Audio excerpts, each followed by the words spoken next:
disappointed because, all right, so let me tell you what my night was like. So two people inbox me and they're like, hey, why are you coming at Monique like that? That's our sister. We have to have our back. I've always said that I like Monique. I do like Monique. However, even before this whole whether she did or did not lie thing came out, I feel that it is inconsiderate to put your problems on everybody else, especially seeing how what has Monique done for the Black community for her to come out and tell us that she wants us to boycott Netflix?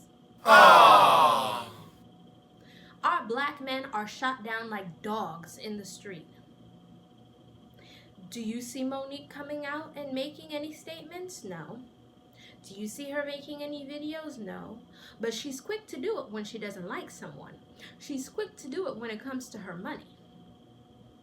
Right now, YouTube it has something in place where you need 1,000 subscribers and 4,000 watch hours, and I do not have 4,000 watch hours. And for me, that's something that's very hurtful because I have consistently been making videos every week since 2011.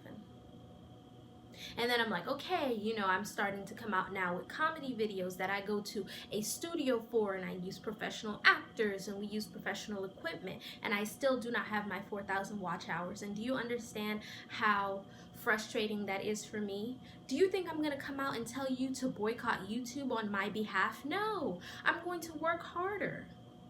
Mind you, Monique is rich, so she's better off than me. I would never come out and tell you guys to boycott YouTube and then I don't have another leg to stand on. Now, let's say somebody has a deal with Amazon, or they have a deal with Hulu, Netflix, or some other streaming service. Then maybe you can afford to come out and say something against YouTube. And even then, that may not be a good idea.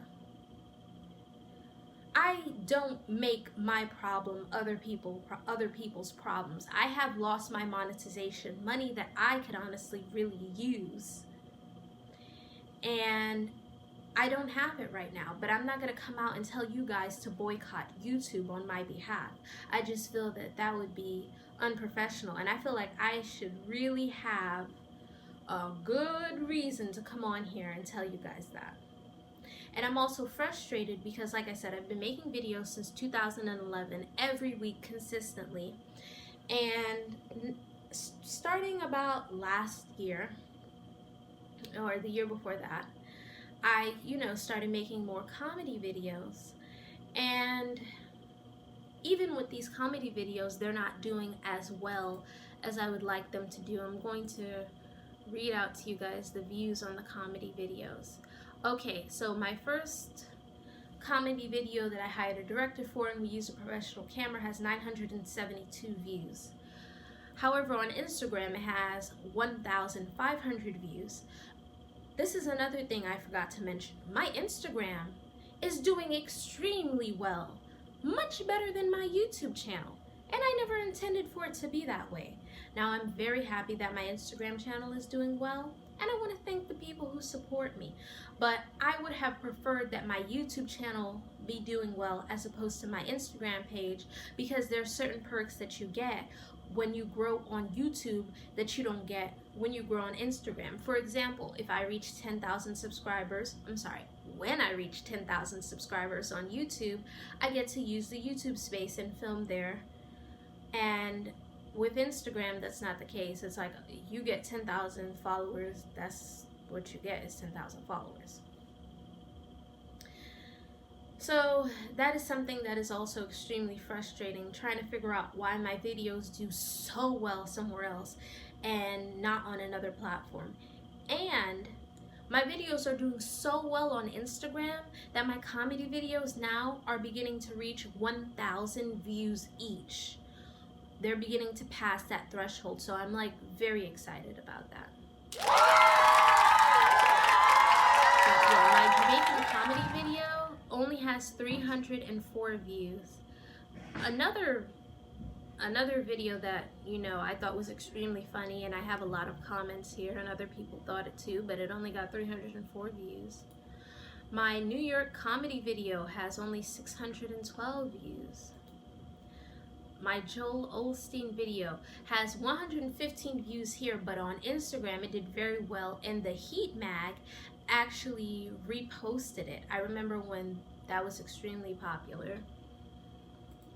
So we're gonna scroll back. Let me see, 223 for these Joel Osteen videos. Okay, so Fallback Game Strong, that only has 136 views here, but on Instagram that video now has 800 views. One of those that's one of the videos I was telling you guys about that's about to reach 1,000 views. Stop Rewarding Bad Behavior has 117 views here, and another video that has over 700 views that's about to pass 1,000 views on Instagram. I Was Attacked by a Bear, that's a comedy video I made about trying to get a seat here in New York City on the train. It was meant to kind of parody, you ever seen Seinfeld where Kramer tries to get a seat and he just looks silly? My Tyrese video only got 76 views, and on Instagram that video got 1,000 views within a couple of days. It did so extremely well. I was so proud. My I'm So Sad video only has 156 views here. Another video that is doing well on Instagram, but not as well on my YouTube channel. My SNL video only has 88 views here. That's a video that also has 1,000 views on Instagram.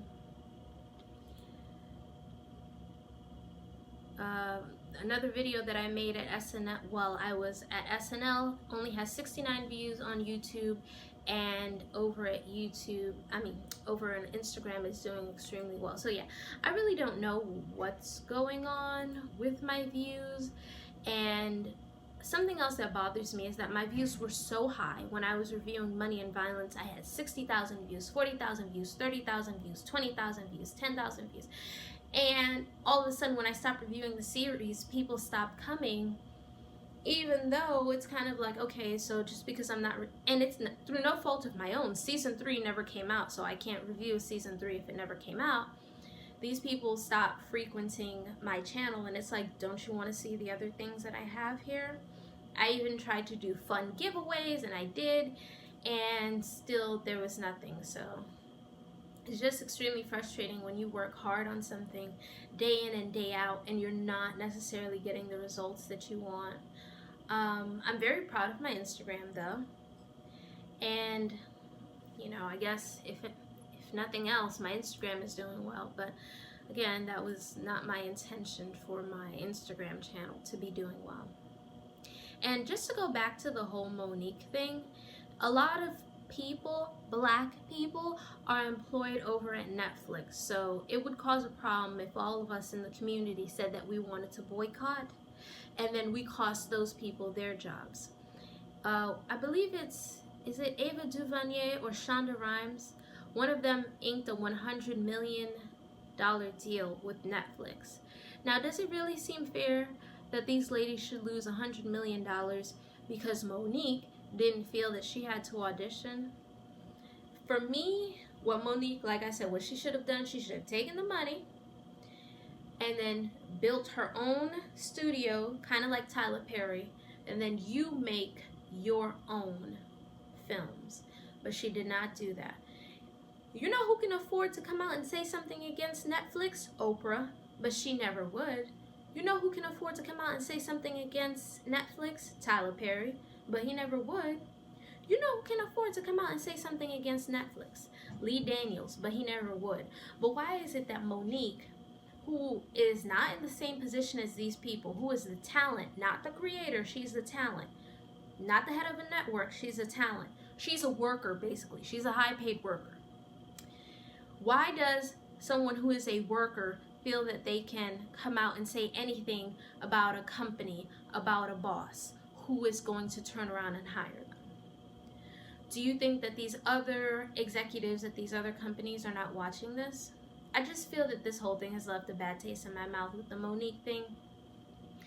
And as for everything else, if you guys can watch my videos, I'm going to post a link below to my longest videos. If you could just let them run, even if you don't really watch them, so I can get my watch time up, I'd appreciate it.